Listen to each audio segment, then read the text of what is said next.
Title: The Haunting in the Shelter. A childhood encounter once upon a time, when I was just a young child of about 5 or 6 years old. My family and I embarked on a significant journey. We were in the process of moving to a different province, which was both exciting and daunting. We had left behind our old home, but we hadn't found a permanent place to live in our new province yet. So, we found ourselves temporarily residing in an unusual shelter while we searched for our new home. The exact location of this shelter is a bit hazy in my memory, but I do recall that it was a place steeped in mystery due to its peculiar history. We were told that it had once been an old institution or some kind of building long before my time, and it had been repurposed into a shelter.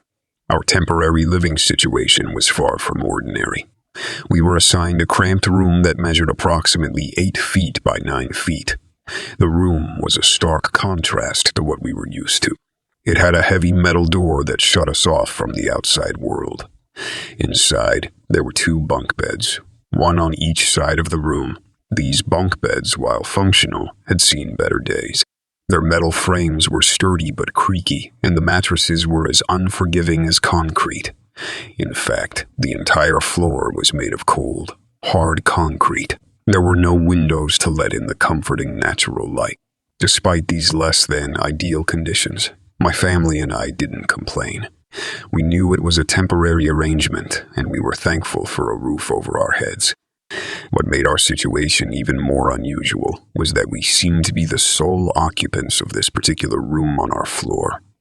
It was as though the shelter had been waiting for our arrival, a room set aside just for us. As I reflect on those days, I can still vividly picture the hustle and bustle of the shelter. My mother and siblings were often in the shelter's kitchen, busily preparing food as part of our agreement for staying there. The shelter was home to approximately 40 other people, and it spanned 2 or 3 floors, even boasting a basement. One evening, as bedtime approached, my mother accompanied me to our room. She opened the imposing metal door and turned on the dim overhead light.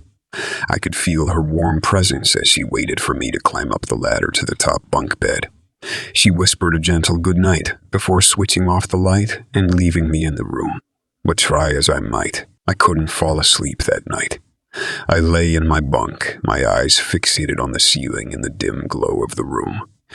Time passed, marked only by the ticking of an old clock on the wall. Then suddenly, I heard it. A soft, eerie creaking noise emanating from the bunk bed across from mine. It sounded as if someone was cautiously climbing up the ladder to the top bunk on that side. In my half-awake state, I assumed it was my older brother who usually slept in that bed. Thinking that he had stealthily entered the room so as not to wake me, I called out, "Hey, Aiden, you didn't have to sneak in. I can't fall asleep." To my bewilderment, there was no response. This was unusual, because my brother would usually reply promptly, either with a playful remark to tease me or comforting words to help me drift into slumber.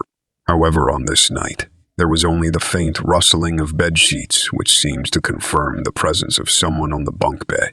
Growing increasingly worried and wondering if something was bothering my brother, I sat up and turned my head toward the bunk bed. I hoped to offer him some solace or assistance if needed.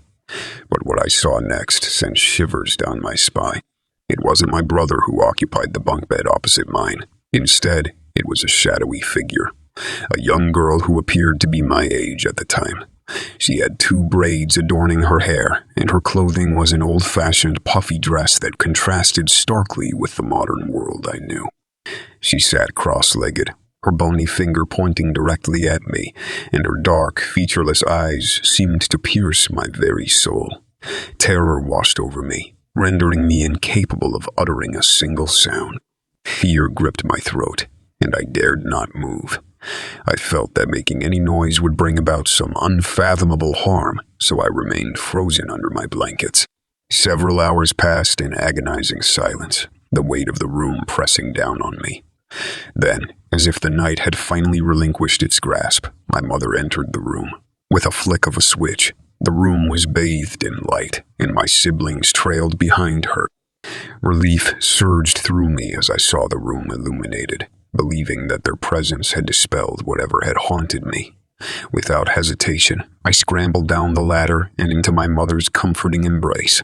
She could sense the trembling that still coursed through my body and asked me what was wrong. Several hours passed in agonizing silence, the weight of the room pressing down on me. Then, as if the night had finally relinquished its grasp, my mother entered the room. With a flick of a switch, the room was bathed in light, and my siblings trailed behind her.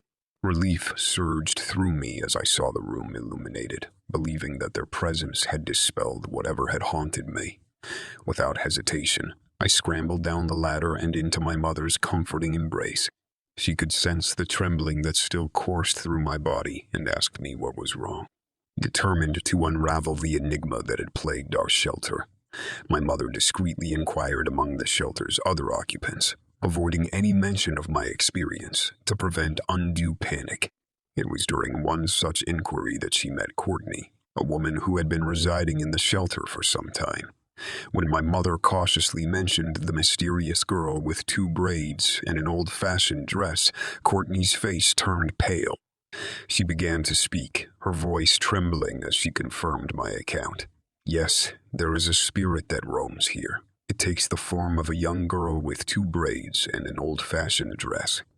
She used to visit me every night, but it stopped when you guys moved in. The revelation chilled my mother to the bone. Here was someone who had experienced the same unsettling presence. He replied to Courtney, saying my daughter described someone matching that exact description. At first, I dismissed it as her imagination.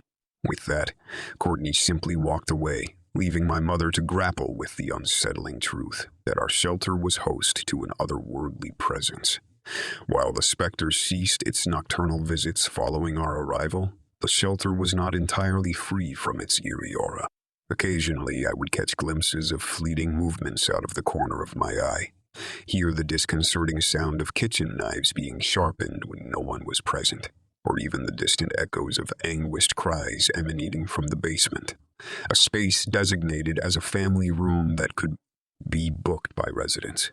One day, my family decided to make use of this basement family room. It was a surprisingly pleasant area, adorned with children's toys, vibrant maps on the walls, wooden tile floors, and even a television. On that particular day, we were engrossed in watching The Land Before Time when curiosity got the better of me once again. I glanced toward the darker, less frequented side of the room, and there she was, a young girl standing alone in the midst of the dimly lit, shadowy space. Without hesitation, she darted out of view, disappearing around a corner. The basement, like the rest of the shelter, had an unusual layout in the shape of an L, and we were occupying only half of it. My curiosity had now eclipsed my fear. I wondered if perhaps she wanted to play, given her presence in the toy-laden section of the room. It occurred to me that it might be a game of hide and seek. Without uttering a word to my family, I rose from the couch, my mother's quizzical gaze following me. She asked where I was going, but I gave no response. I ventured into the darker section of the room, drawn toward the enigmatic girl.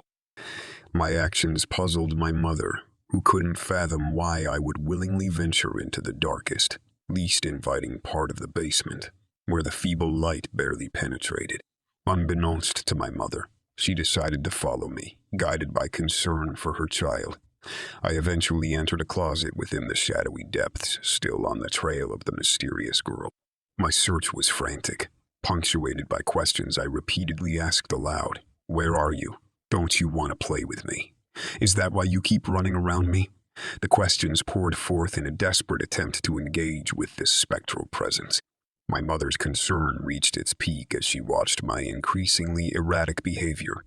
She could no longer stand idly by, and so, in an effort to protect her child, she illuminated the room by flicking on the lights. With a gentle but firm touch, she lifted me from the ground and guided me away from the closet, my siblings in tow. Once upstairs, my mother questioned me about my strange behavior, and according to her recollection, I uttered just one haunting phrase. She wants to play. In the days that followed, my family began to notice peculiar occurrences. They found unexplained scratches and tiny, inexplicable bruises on their bodies. It seemed that the enigmatic presence had not been entirely benign, leaving its mark on those who resided in the shelter. Within a week of our unsettling experiences, my mother found a new place for us to live. We eagerly moved, leaving our possessions, including our toys and belongings, behind in the shelter. We harbored the belief that the spirit might have somehow attached itself to our possessions and could follow us wherever we went. Therefore, we only took with us a few essentials: clothes, money, food, and identification documents. Everything else was left behind, and we replenished our lives with new items purchased from a store. Our new home was on the opposite side of town, far removed from the shelter. We hoped, perhaps naively, that we had successfully left the spirit and its unsettling presence behind us for good. And so concludes the eerie chapter of our lives spent in that enigmatic shelter. Even today, the memory of the strange girl with 2 braids and an old-fashioned dress haunts my thoughts. The mysteries surrounding her presence and her intentions remain unsolved. But one thing is certain: it was an experience that sent shivers down our spines, an encounter with the unknown that none of us will ever forget. And that, dear viewers, brings us to the end of this spine-tingling tale from my childhood. A story of a shelter filled with mystery, a shadowy figure with 2 braids, and eerie encounters that continue to haunt my memories. If you've enjoyed this chilling story or found it intriguing, please don't forget to give it a thumbs up and hit that subscribe button below.